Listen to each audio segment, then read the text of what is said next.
Lewis, let's bring you to the table. I don't think we have to worry too much about whether we're going to have enough to talk about over an hour and a half, Lewis. So you are based in Portugal. You're working on the government side of things, but also on the policy delivery side of things. Tell us a bit about what you're doing and some of your thoughts on the conversation so far. Well, good afternoon. Thank you, David, for the invitation to be here. It's in fact an honor to share some thoughts about community resilience. Well, I will start because Amadora currently are working on the Resilient Action Plan. So we are doing a lot of work. We started working on the community resilience since 2010, so we are more than 1 decade of work.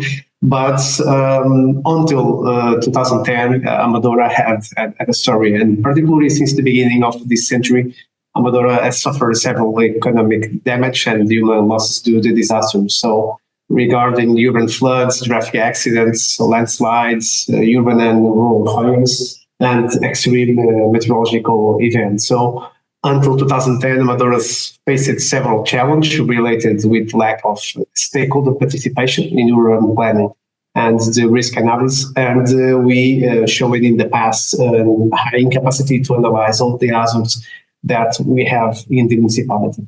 I think the biggest change that we made to work on community resilience was when we joined the campaign Make Cities Resilient in 2010.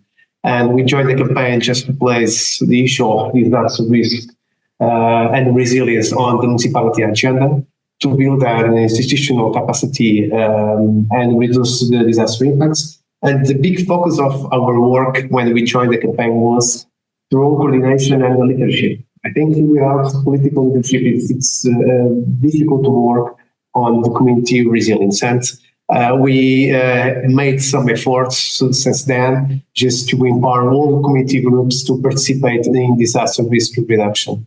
Since 2010, Amadora made a lot of efforts just to bring all the stakeholders into a network of work, because it's important to just have dynamic stakeholders. And we are talking about, for example, win-to-win collaboration. It's important because, we built some strong alliances with some stakeholders on the schools, with local authorities, with local communities, the private sector, and some NGOs. So we bring them to the process.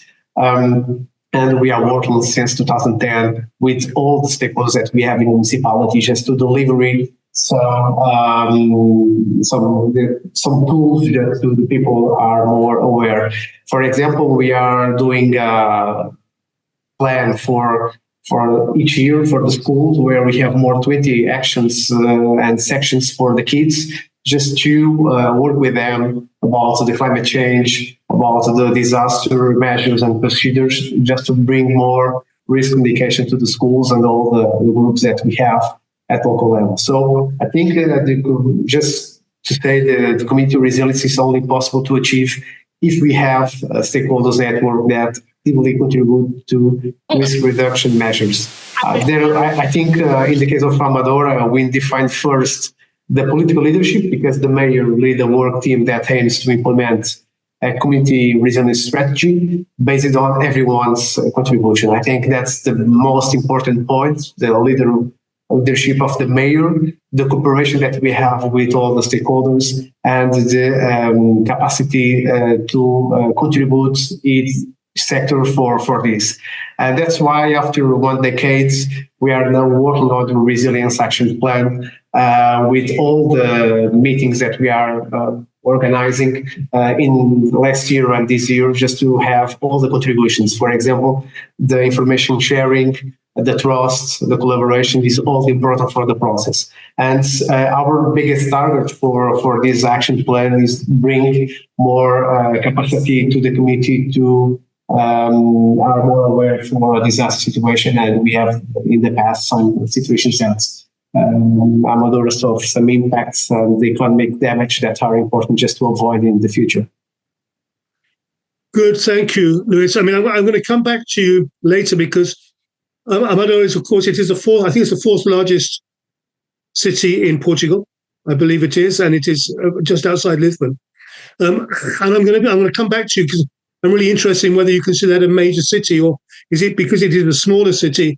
There's things that you can get done there which you couldn't do in a more developed, larger scale thing.